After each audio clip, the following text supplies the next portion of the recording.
The wind howled like a beast in pain. Ice fell from the dark sky. Snow covered the streets, and the night was colder than any the town had seen in years. She walked with bare feet, her toes turning purple. Her thin robe was torn, soaked with snow and blood. Her skin, light blue and covered in small glowing spots, shook with each step. She was not from this world. She was alien. Her name, even she barely remembered. Hunger, cold, and fear had wiped away her memories. But one thing burned. In her mind, keep walking. Find warmth. Stay alive. Her legs trembled. Her fingers were stiff. But she reached a house. Knock, knock. A light turned on. The door opened a crack. A human man peeked out. His eyes widened when he saw her. She forced a whisper. Please. He slammed the door. The light turned off. She stood still for a moment. Snow piled on her shoulders. Her lips quivered. She turned and walked to the next house. Knock, knock. A woman answered this time. No aliens here. Go back to your kind. Slam. The third house had music playing inside. She knocked weakly. Nothing. She knocked again. A teenage boy opened the door. He laughed. Hey, look at this thing. He took a picture of her with his phone. You look like garbage, alien girl. Then he shut the door and laughed inside with his friends. The fourth door, fifth, and sixth. All the same. Some people didn't answer. Others looked through the window and walked away. One man even threw a cup of cold water on her. Her knees gave out. She fell into the snow. For a moment, she thought this was the end. Her body was numb. Her stomach ached. Her eyes closed. But then, something inside her heart whispered, one more.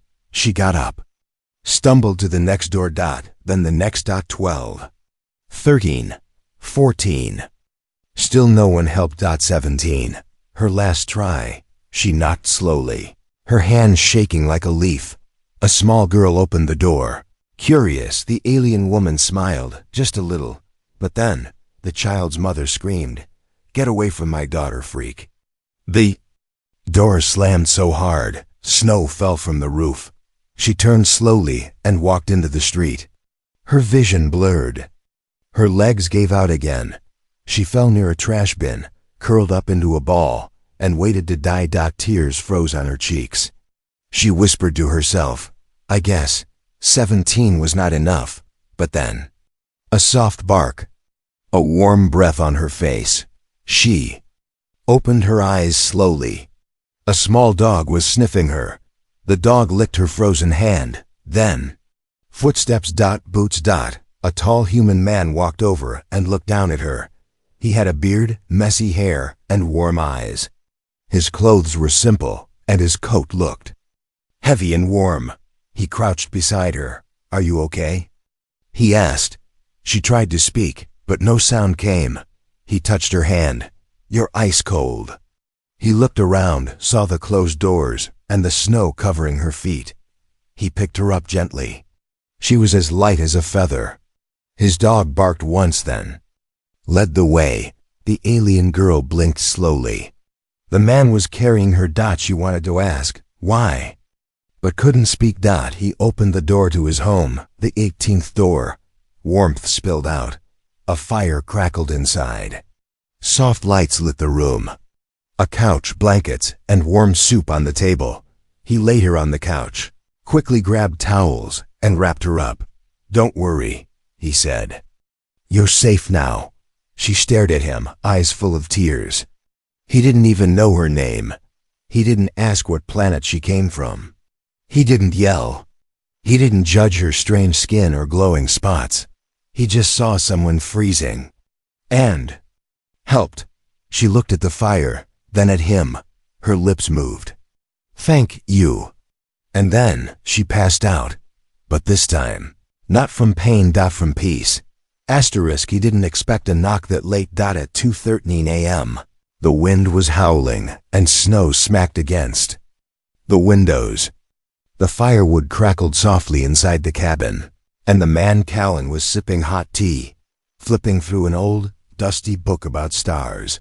Then his dog, Caro, growled low, ears up, staring at the door. 3 soft knocks. Callan froze. He lived far from the town. People never came here, not at this hour, not in a storm like this. He stood up slowly, reached behind the door, and picked up a thick iron bar, just in case. "Caro," he whispered, "stay close." Another knock, weaker this time. Callan pulled open the door, and time seemed to stop. There, in the middle of a snowstorm, stood a girl, an alien girl, barefoot, dressed in thin rags, her skin blue and glowing faintly. Her hair stuck to her frozen cheeks. She didn't speak. She just stared with hollow, hopeless eyes. Then she collapsed. Callan dropped the iron bar and rushed to catch her. Her body was light, too light. He felt every bone in her back. Her fingers were like icicles. She had no shoes, no bag, no ID, just bruises and bleeding feet. "Caro, move!" he shouted, kicking the door shut and carrying her inside.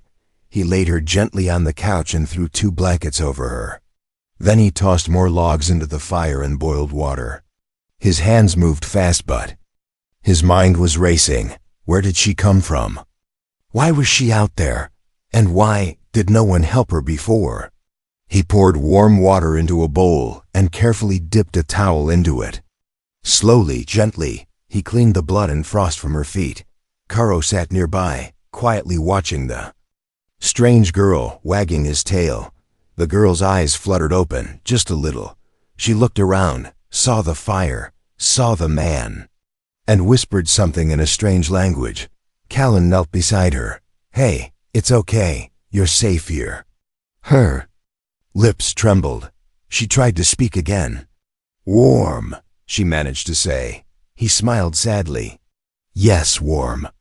She reached out a weak hand and touched the firelight on the floor, as if making sure it wasn't a dream. Then she passed out again, but this time, her breathing was calm, slow. The night passed slowly. Callan didn't sleep. He sat by the fire, watching her. She shook a few times in her sleep, mumbling broken words. Sometimes she flinched like she was being hit. Sometimes she cried. By morning, the storm was still strong, but the room was full of warmth. The girl opened her eyes. Callan leaned forward. "Hey, you're okay now." She blinked slowly. "Where?" "You're in my cabin, safe." She tried to sit up but groaned in pain. He gently pushed her shoulder. "Easy, you've been out there a long time." The girl looked down at her hands, surprised to see them clean and warm. "Why did you open the door?" she asked. He looked confused. "Because you were freezing. No one else did." She looked away, ashamed. 17 doors. They closed them all. I thought I would die." Callan clenched his jaw. "They're cowards." She glanced at him, surprised. "You're not trash," he said firmly. "You're a person. You needed help. That's enough for me." She stared at him, her eyes wide with disbelief. He stood up, poured some soup into a bowl, and brought it to her. "Try this. It's hot," he said. She hesitated, then took it in both hands and sipped slowly. Her lips trembled. This is the first hot food I've had in I don't even know how long." Callan didn't ask more questions. He didn't pressure her, but inside he was burning with curiosity. Who was this alien girl? Why was she alone? Why did she knock on 17 doors and get nothing but hate? And most of all, who made her this scared? She finished the soup, wiped her mouth, and said quietly, "I don't want to go back." Callan nodded. "You won't, not while you're here." Outside, the storm began to slow, but something darker was coming. Neither of them knew it yet, but her past was on its way, chasing her across the stars. And now, the human who opened the 18th door would be the only one standing between her and those who wanted to drag her back. Before the cold, before the snow, before the 17 closed doors. She had a name, but now Even she wasn't sure what it was anymore. She sat by the fire in Callan's cabin, a blanket wrapped around her small body. Her glowing skin had dimmed. The fire warmed her fingers, but not yet her heart. Callan placed a cup of warm tea in her hands. He sat quietly across from her, not saying a word. He had learned something. She was scared of questions, so instead of asking, he waited. And after a long silence, the girl finally spoke. "My name was Yelani." Callan nodded slowly. "That's a nice name." She looked at the fire. "It used to mean something. Back home, back when I belonged somewhere." Callan leaned forward, listening. Yelani's voice was soft. Her words came slowly, like peeling off old bandages. "I was born on a station called Velterra 9. My kind, we weren't warriors. We weren't rulers. We were workers, cleaners, quiet ones." She touched her wrist where a faint scar remained. "They took us young. If you were smart, they put you in the labs. If you were strong, they made you a soldier. But if you were weak..." She paused. "They said I was soft, too gentle. They sent me to clean the waste halls, far away from the main stations. I didn't matter." Callan's hands tightened into fists. Yelani kept speaking. Her voice was flat, now distant.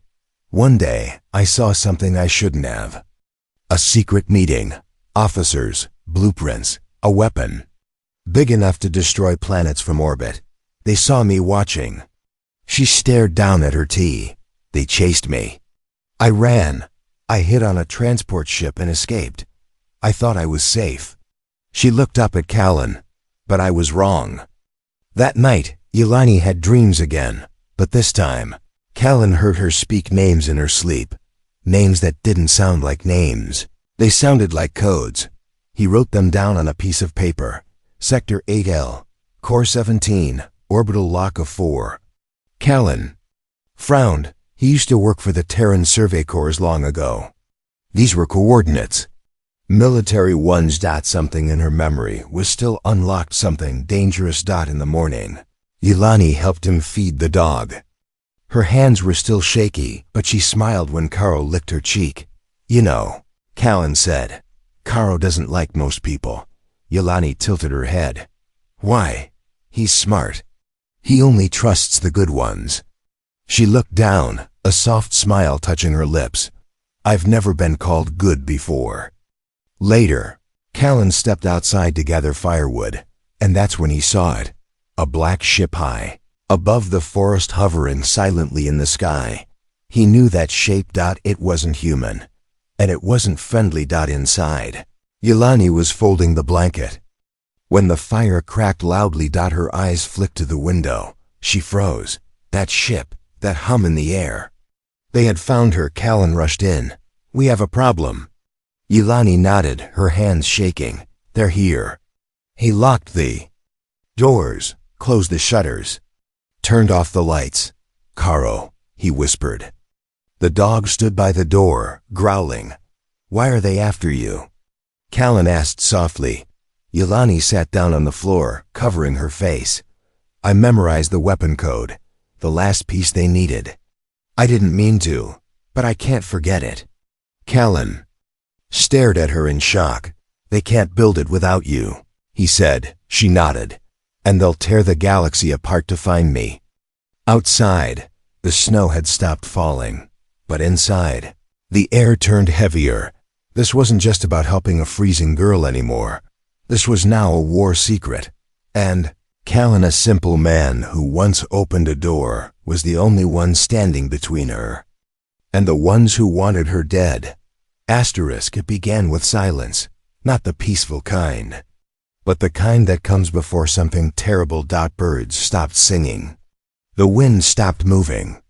Even the snowflakes falling gently outside Callan's window seemed to slow down. Yelani stood still, staring at the frozen woods. Clen watched her. "What is it?" She didn't answer. She just pointed toward the trees. That's when he heard it too. A low hum, deep, mechanical, cold. Then he saw them.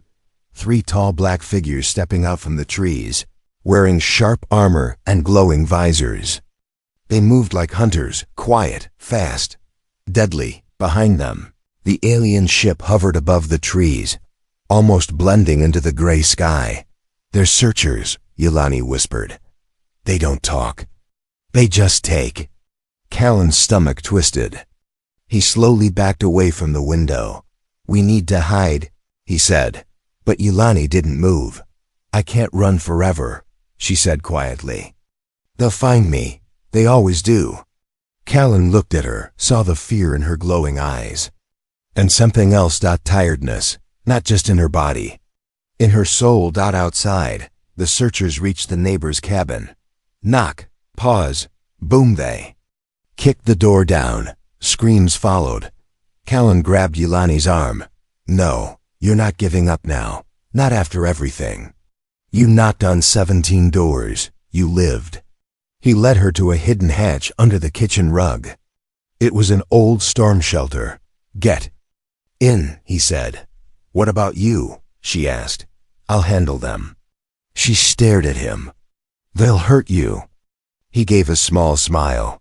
"I've been hurt before. But I won't let them hurt you." Caro barked twice. The searchers were getting close. Yelani climbed down into the hatch. Callan shut it quietly, just as bang, bang, a knock at the door. Callan stepped forward, calm but ready. He opened it. 3 black armored searchers stood in the snow. Their eyes glowed red behind their helmets. They spoke in broken English. "Alien female, blue glow skin. Where?" Callan shrugged. "Haven't seen anyone." They scanned him. Warm life sign inside. "Recent. Where is she?" Callan narrowed his eyes. "This is my home. You're not invited." The first searcher stepped forward. Callan raised his shotgun. "One more step, and you'll find out how humans protect their guests." The searchers looked at each other.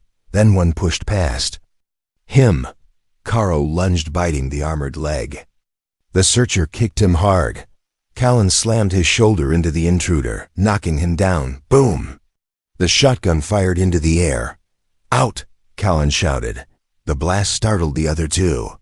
They pulled the fallen one outside. They didn't speak. Again. But their eyes said everything. This wasn't over. Callan locked the door again and opened the hatch. Yelani climbed out, trembling. "They'll come back, with more, stronger ones." Callan didn't look scared. He looked determined. "Then we won't be here," he said. He pulled open a dusty trunk by the fireplace. Inside, maps, keys, and something shiny, a badge. Yelani raised her eyebrows. "You were military?" He nodded. "Terran Ranger, long ago." She smiled for the first time in days. "You really were the right door." That night, they packed supplies, blankets, food, medical kits. Callan fixed up an old hover sled behind his cabin. Before sunrise, they left through the back trails, where the snow was deeper, but eyes were fewer. The forest swallowed their tracks. The ship couldn't see them now, but both knew. They weren't just running anymore. They were heading towards something dangerous. Something Yelani had seen. Something hidden deep inside her memory. In the searchers. They had only just begun. She dreamed of stars. Not the beautiful kind. Not the ones that blink gently in the night sky. No, she dreamed of burning stars. Falling stars. Stars that screamed as they died, and in the center of it all, her, holding the code that started it. Yelani woke up with a gasp, sweat on her forehead despite the freezing air outside. They were hidden now deep in the forest, far from the cabin, inside a small underground shelter Callan had built long ago, back when he believed the world might end someday. He never thought that day would come. Wrapped in glowing blue skin and trembling hands, Callan stirred the pot on the fire. The soup smelled warm, thick with spices and meat. He glanced over. "Another nightmare?" Yelani nodded slowly. "They never leave me." She pulled the blanket tighter. Her feet were still healing, but the color had returned to her skin. Her glow had come back, faint but steady. "You saved me," she said softly. But I'm still not whole. Callan poured soup into a wooden bowl. That's because healing doesn't happen in one night. He handed her the bowl, but you're getting there. Later that day, Callan took out the old piece of paper, the one where he had written the strange words she whispered in her sleep. Yelani, he said. These, do they mean anything to you? She stared at the numbers. Her hands began to shake. These are from the base. The secret one, hidden in the dead belt. Callan's brow furrowed. The dead belt? That's a forbidden zone. No ships, no signals. Yelani looked down. That's why they built it there. She explained what little she remembered. She had worked as a waste controller. It sounded low-level, but the waste she handled came from the lab code fragments. Weapon tests, failed clones. One day, a sealed container opened by accident. Inside was a glowing cube. She wasn't supposed to see it. But the cube activated. It linked to her mind. It chose me, she whispered. It burned images into my brain, schematics, launch codes. Names of planets, all of it. Callan leaned forward. You're saying your mind holds the blueprint? She nodded. They erased everyone who worked on the project. But they couldn't find me. I ran. She looked up at Callan. And now I'm the last key. If they get me, they'll finish it. That night, Yelani stood outside the shelter. Snowflakes danced around her glowing skin. Callan joined her. Cold? A little, she said. But it's better than being alone. They watched the stars together. Do you ever miss your home? She asked. I don't have one, Callan replied. Not anymore. She tilted her head. Did someone take it from you? He didn't answer right away. War did. He finally said, the last one I fought. I lost everything, my unit, my home, my wife. Yelani's voice softened. I'm sorry. He nodded. I closed myself off, built walls, stopped trusting anyone. He looked at her, then you knocked. On my door. In the distance, they saw something glowing in the trees. A drone, small and silent. Yelani gasped. They found us. Callan didn't hesitate. He raised his rifle and fired. The drone sparked and fell. But that wasn't the only one. 3 more shapes appeared on the RIDGELINE. Run. Callan shouted. Yelani grabbed the map, the memory cube, and followed him through the trees. Blaster shots cracked through the air. Burning trees, melting snow. KRO barked and dodged as they raced through the forest. They finally reached a hidden cave. Callan used his old codes to seal the entrance behind them. Yelani collapsed to her knees, panting, her glow pulsing with panic. I thought I was getting stronger, she whispered. But I'm still afraid. Callan knelt beside her. You are stronger, he said. You're still alive. That means your fire's not out. She looked into his eyes. It was the first time she believed him. Inside the cave was something Callan hadn't touched in years, a radio device with a broken panel. Yelani's fingers moved over it quickly, repairing it using parts from her tech cube. She connected to a hidden Terran signal. This will call help, she said. But they have to know who I am, what I carry. Callan paused. Are you ready for that? She nodded. I can't keep hiding. If this weapon is out there, I have to stop it. The signal went out, and everything changed. Not in a loud way. Not with alarms or explosions, but with a soft blink on the radio panel, and silence that felt louder than thunder. Yelani stared at the blinking green light. It's done, she whispered. They'll know where I am now. Callan nodded, tightening the straps on his gear. Then we prepare. 4 hours passed. They stayed inside the cave, hidden in the dark, waiting. Yelani sat against the stone wall, her mind filled with fire. She had always feared remembering too much. But now the memories came like crashing waves, and this time, she didn't fight them. Flashback, 1 year ago. She wore a white lab robe.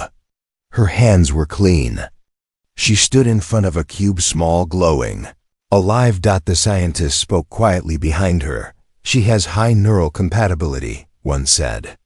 She doesn't even know what she is, another replied. Perfect. We just need her mind to carry. The last protocol.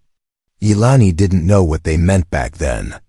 But now she did. They had used her, turned her into a living storage device. A weapon container in the shape of a girl. And when the project was nearly complete, she saw something. She shouldn't have. She heard them say it. Test fire on an uninhabited moon. If it works, the next target is a rebel colony. But the moon wasn't uninhabited. It had families, children, forgotten people.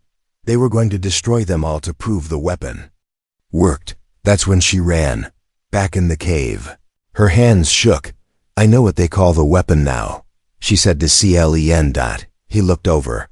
They named it Silent Dawn. It wipes out all heat, power, and life. No fire, no screams. Just silence, forever. Callan clenched his jaw. And they want you back to finish it? No, she said. They want me to unlock it. I'm the last key. Without me, they can't. Fire it. Suddenly a sound outside the cave. Boots. Engines, voices. Not alien. Human. Calen. Raised his weapon and peeked through a crack. A group of Terran soldiers stood outside. One of them wore a red stripe on his arm. A commander. Callan lowered his weapon. I know him, Commander Roan. He was my old unit leader. They opened the door. Roan stepped in. His eyes landed on Yelani. So, you're the girl the stars are burning over. At first, things felt calm. Ro and gave Yelani food, asked questions gently, and even thanked Callan for protecting her. But then he said something strange. We'll take her to base point 3. It's fully secure. Far away from any enemies. Yelani's eyes narrowed. That base doesn't exist anymore. I saw it destroyed in a report. Roan paused. Callan's hand moved toward his weapon. You're not taking her to safety, are you? Callan asked. Roan sighed. She holds a weapon, Callan. One that can end wars before they start.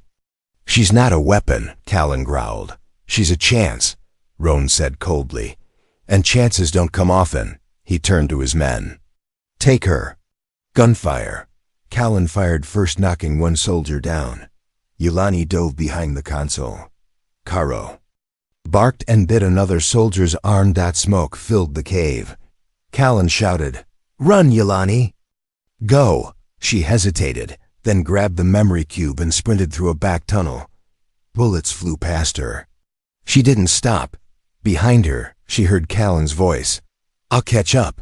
But deep inside, she wasn't sure if he would. Outside the cave, Yelani stumbled into the snowy woods. Her breath came in sharp gasps. Her legs ached. She looked back, once saw flames behind the rocks. Then she ran again. This time, not just to survive, but to finish what she started. She would find the old rebel contact. She would destroy the weapon, even if it meant giving up her life. Snowflakes floated like ashes. The forest was quiet. Not peaceful, just waiting. Yelani stood alone on the frozen cliff, staring at the old satellite station ahead. It was abandoned, rusted, and half buried in snow. But she remembered it clearly. This was where the weapon could be stopped or started. The memory cube pulsed in her hand, warm, alive, whispering codes in her mind. She felt them now, as if the cube had become part of her. Her heart raced. Behind her, the trees are USDLED. She turned quickly, fists clenched, but it wasn't a soldier. It was him. Calen. Bruised, bleeding, limping, but alive. He smiled weakly. You ran fast. Yelani ran to him, caught him before he collapsed. You survived, she breathed. Barely, he replied, sitting on a rock. Your signal confused them. Bought me time. Karo didn't make it. She lowered her head. I'm sorry. Callan looked at her, pain in his eyes, but pride too. He protected you, like I promised I would. Inside the satellite station, the air was cold and metallic. Long-dead computers blinked as Yelani connected the memory cube. The systems came alive. Holograms danced in the air. Silent Dawn. The name appeared in every language. Yelani's body trembled. She turned to Callan. This is it. I can destroy the data forever. Or I can fire it into space and no one will ever find it. Callan stepped closer. What does your heart say? She looked at her hand. It was no longer shaking. I was made to carry destruction. But I want to end that chain. Suddenly, an explosion shook the ground. The door burst open. Commander Roan stood with 2 surviving soldiers, guns raised. I knew you'd come here, he said. You're predictable. Callan stepped forward, but Roan pointed a gun at him. Don't move. I want her alive, but I'm done playing nice. Yelani faced him, eyes glowing bright now. Not with fear, but with fire. You said I'm a chance, she said. But I'm not yours to use. You think kindness will save you. Roan snapped. You think that human makes you strong? She took a breath. No, but he reminded me I was never weak. She pressed her hand on the console. Delete? Confirm? Her voice was calm. Yes. The cube glowed once, twice, and then cracked. Light exploded in the room. The data began to erase. Forever, Roan screamed. No. He fired, but Callan dove, pushing Yelani aside. The bullet hit his shoulder. Yelani screamed. Callan. She grabbed a fallen blaster and aimed at Roan. Leave, she said, glowing brighter with every word. Roan hesitated, then saw the cube melt to ash. Silent Dawn was gone. He cursed, dropped his gun, and ran into the snow. Later, the fire inside the satellite station burned warm again. Callan lay on the floor, bandaged. Yelani sat beside him, holding his hand. You saved me, she whispered. You saved us all, he replied. But what happens now? She asked. He smiled. Now, you're free. Weeks passed. They built a small home deep in the forest. Simple, quiet, safe. Yelani grew stronger every day. Her glow returned, not just to her skin, but to her smile. Sometimes, travelers came by, lost, cold, alone. And every time she opened the door, because she remembered what it felt like to knock and have only one person open. And so, the girl, who was once chased across the stars, found her place. Because one human gave her warmth and a future.